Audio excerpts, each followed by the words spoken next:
Chamber కాలివీడు మండలం MPDO మీద నిన్న మధ్యాహ్నం 1 గంటకి దాడి చేశారు. దాడి చేసిన వ్యక్తి గతంలో ఈయన లాయరు, గతంలో ఈయన ఏపీ స్టేట్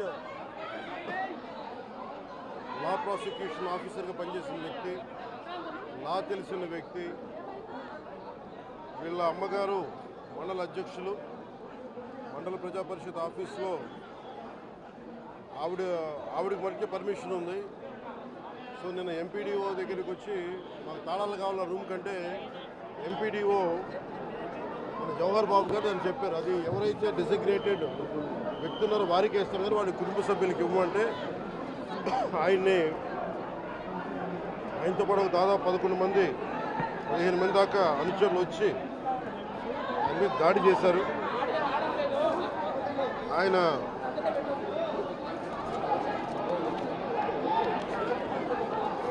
ఇది నాకు నిన్న ఈవినింగ్ ఒక 7 గంటలకు తెలిసింది. 7 గంటలకు తెలిసినప్పుడు నేను వెంటనే అందరూ నన్ను అడిగింది అంటే ప్రెస్ స్టేట్మెంట్ ఇచ్చేయండి ఇలా కట్టిన అంటే నేను చెప్పాను ఇది దాదాపు 640 పైచలకు మండలాలు మనే. ఎంపీడీఓ అంటే నథింగ్ బట్ ఆయన మండలికి ఆయన కలెక్టర్ స్థాయి వ్యక్తి. అలాంటి మండలానికి సంబంధించి మొత్తం ఆయనే ఇన్ఛార్జ్ దాన్ని, డెవలప్మెంటల్ ఆఫీసర్ ఆయన. అలాంటి వ్యక్తి మీద రూమ్ని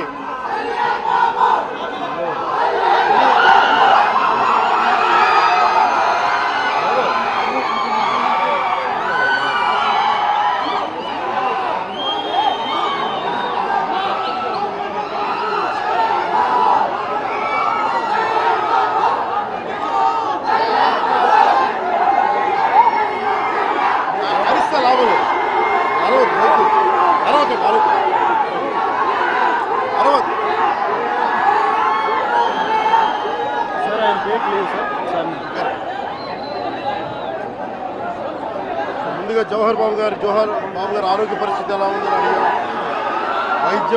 వైద్యం సరైన వైద్య విధానాలు జరుగుతున్నాయి లేదని దాని గురించి మాట్లాడాం. అలాగే నేను ఇక్కడికి ఎందుకు ప్రత్యేకించి పరామర్శించి రావడానికి ఎందుకు అనుకున్నామంటే ఇది ఒక్కరి మీద జరగల, రాష్ట్ర యంత్రాంగం మీద దాడిగా చూస్తున్నాం. దీన్ని వైసీపీ నాయకులకి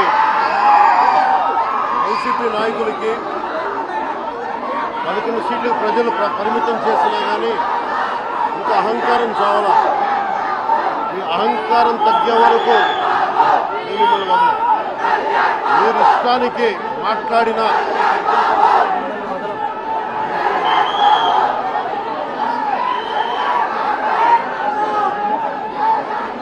అహంకారంతో కొట్టుకొని మీరు ఈ పరిస్థితికి వచ్చారు. ఇది ఈ వ్యక్తి మీదే కాదు, గత కాలివీడు మండలం సంబంధించి గతంలో కూడా ఏంటా మీరు ఎప్పుడు ఏ స్లోగన్ ఇవ్వాలో మీకు తెలియదు. అక్కడండి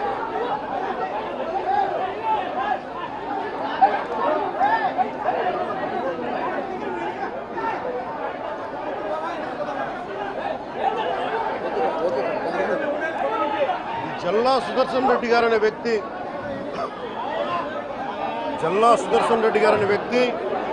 ఈరోజు జవహర్ బాబు గారి మీద దాడి చేయడం కాదు, ఇతనికి దాడి చేయడం అనేది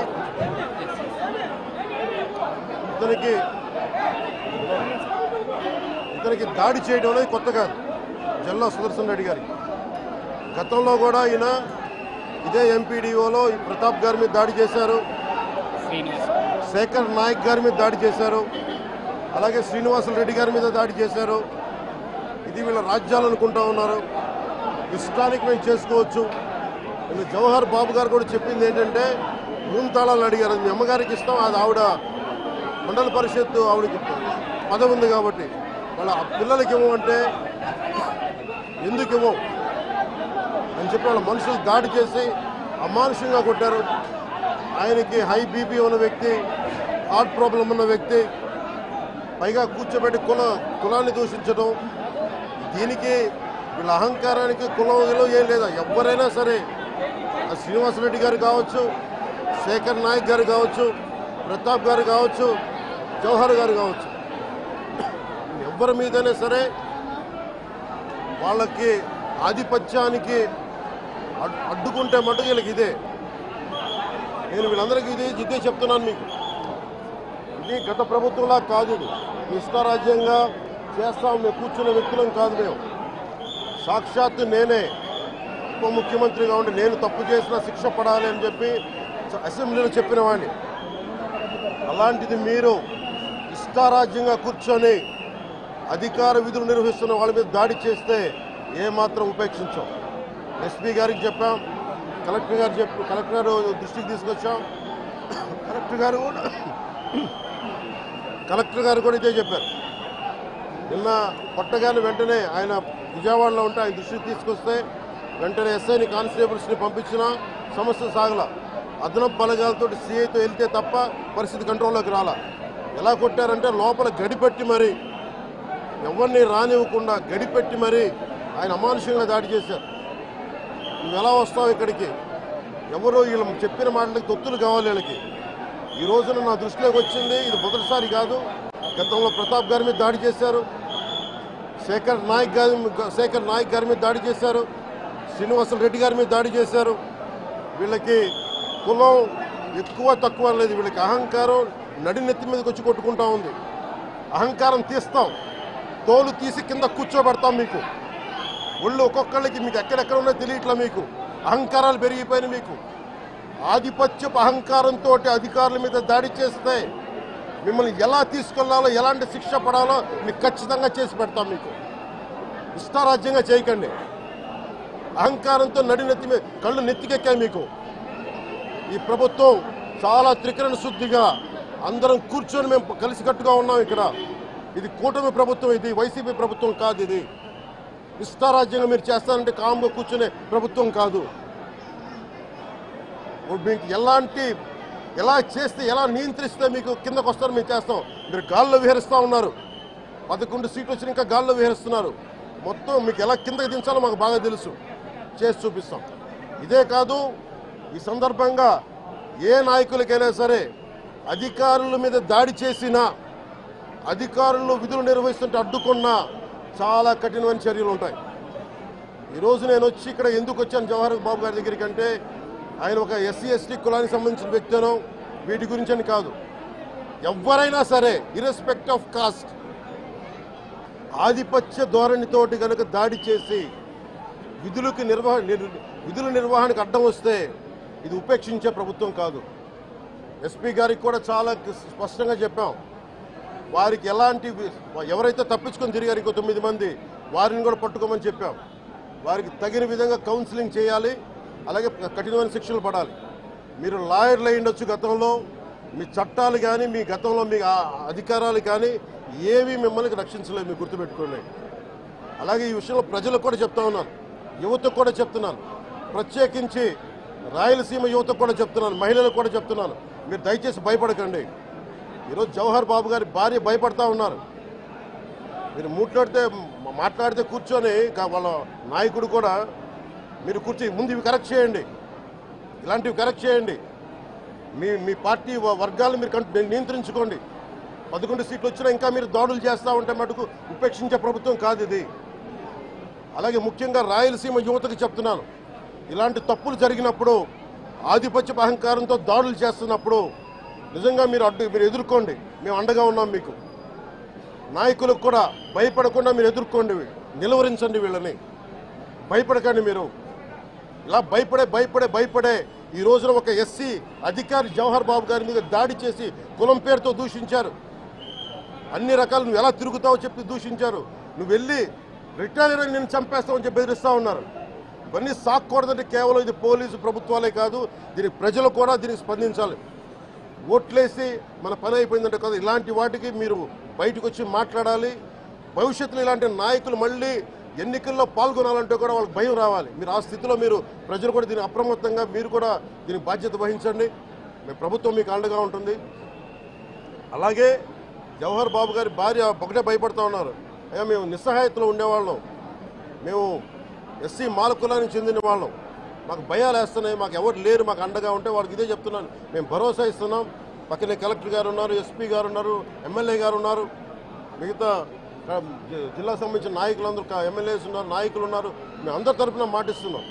మీకు ఏ మాత్రం ప్రాణ భద్రతకి ఏమైనా ముప్పు కలిగినా మేమందరం మీకు అండగా ఉంటాం, కఠినమైన శిక్షలు తీసుకుంటాం అని మీకు భరోసా ఇవ్వడం జరిగింది వాళ్ళకి. అలాగే డాక్టర్స్ని అడిగాను, వాళ్ళు చాలా లోపల కొట్టేశారు మొత్తం.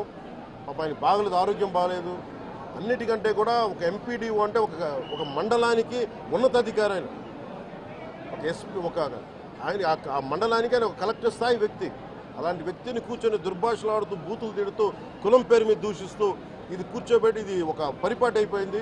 ఇది ఇక్కడతో ఆగాలి. ముఖ్యంగా రాయలసీమ ఎక్కడైతే ఉందో మీకు ఇలాంటి ఆధిపత్యపు ధోరణి ఉందో దీన్ని అందరూ సమిష్టిగా ఎదురు తిరగాలని మనస్ఫూర్తిగా నేను ఆకాంక్షిస్తున్నాను. మీరు కూడా పాల్పంచుకోమని కోరుకున్నా.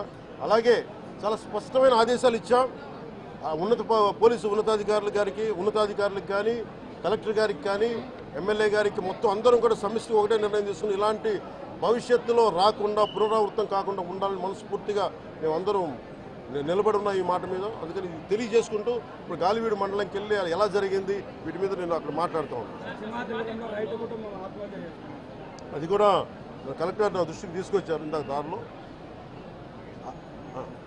నాగేంద్ర అని ఒక రైతు దాదాపు 3 ఆయన కుటుంబ సభ్యులు బిడ్డలతో సహా భార్యను కూడా ఒక్క నిమిషం సంబంధం ఇది నా దృష్టికి దిగ్గని చెప్పారు నాకు. ఇది 2 అంశాలుగా మేము చర్చిస్తున్నాం. దీన్ని దాని ఇన్వెస్టిగేషన్ జరుగుతూ ఉంది. ఒకటి, అంతకు ముందు రోజే మ్యూటేషన్ మీద మేము తిరిగి ఆయన పొలం ఆయనకు వచ్చేస్తుంది, ఆయన ఎవరి దగ్గర అప్పు తీసుకున్నారంట. ఆ సదరు వ్యక్తి దగ్గర తిరిగి ఆయన మీద రాయించుకోవడానికి ఆయన మ్యూటేషన్ కూడా జరిగింది. అంటే దాని అర్థం ఏంటంటే అప్పు తీర్చడానికి సంసిద్ధంగా ఉన్నారు, ఆయన దగ్గర డబ్బులు ఉన్నాయని అర్థం. ఈ పరిస్థితి ఆయన చీనీ తోటలోనే ఉరి తీసుకున్నారని చెప్పారు. చీనీ తోట కూడా కాపుకి వచ్చింది. అలాగే కొర్రల పంట వేశారు. ఆ కొర్రల పంట కూడా మొన్న హార్వెస్ట్ అయింది, దాన్ని కూడా దిగుబడి వచ్చింది, దాన్ని కూడా అమ్మేశారు. మరి ఇలాంటి పరిస్థితులు ఎందుకు జరిగిందనేది మన కలెక్టర్ ఇందాక చెప్తా ఉన్నా, శ్రీధర్ గారు చెప్తా ఉన్నా. ఇది చాలా బాధాకరం అనిపించింది. వారికి మనస్ఫూర్తిగా నేను నా గుండె లోపల నుంచి నేను సానుభూతిని తెలియజేస్తున్నాను, ప్రగాఢ సానుభూతిని. అది ఏ పరిస్థితుల్లో జరిగిందనేది సంపూర్ణమైన నివేదిక వచ్చాక దీని మీద సరైన యాక్షన్ తీసుకుంటాం. ఒకవేళ నిజంగా అప్పులు బాధ భరించలేక చనిపోయారా, అలాగే లేదంటే ఎవరన్నా బలవంతంగా ఇబ్బంది పెట్టి చచ్చిపోయేలా చేస్తారు, ఈ కోణంలో కూడా మనకి ఇన్వెస్టిగేషన్ జరుగుతూ ఉంది. దీని మీద వచ్చాక దీని మీద ఖచ్చితంగా స్పందిస్తాం. ప్రధాన సమస్య ఉంది సార్. అటవీ శాఖ ఆధ్వర్యంలో ఫార్మ్ టు పర్మిట్ ఇస్తారు సార్. ఎక్కువగా ఇక్కడ రిజర్వ్ కన్వర్షన్ ఎక్కువ సార్, ఫారెస్ట్ రిజర్వ్ కన్వర్షన్ ఎక్కువ. దాంతో ఈ ఫార్మ్ టు పర్మిట్ అనేది అడుగులు అనిపిస్తున్నారు. చాలా బాధాకరమైన అంశం సార్. ఇక్కడ పర్యావరణం చాలా గందరగోళంగా తయారైంది. ఇక్కడ ఏ ప్రాంతం ఉండేది? మొత్తం అంతా ఉంది సార్. మొత్తం ఉమ్మడి కడప జిల్లాలో ఎక్కువ 10,000 ఉంది, భీమటం ఉంది. నేను అతి కొద్ది రోజుల్లోనే కలెక్టర్ చేసి దీన్ని ఒకసారి రివ్యూ పెట్టండి. ఫారెస్ట్ డిపార్ట్మెంట్తో కూడా ఒకసారి నేను అన్ని ఫేక్ చార్కోల్ దీని మీద మేము ఖచ్చితంగా నేను పెట్టండి. అంటే పర్సనల్ రివ్యూ ఇక్కడికి వచ్చి మేము రివ్యూ చేస్తాం.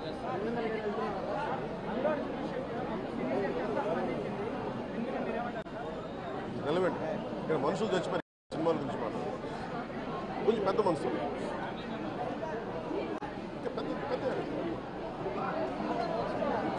మీరు డిబేట్ మన మనసులో చెప్తారు. Debate go beyond cinema. ఈయన చెప్తుంది ఏముంది, కోల్ అరాచకం వాటి మీద మాట్లాడారు, పెద్ద మాట్లాడారు. సినిమా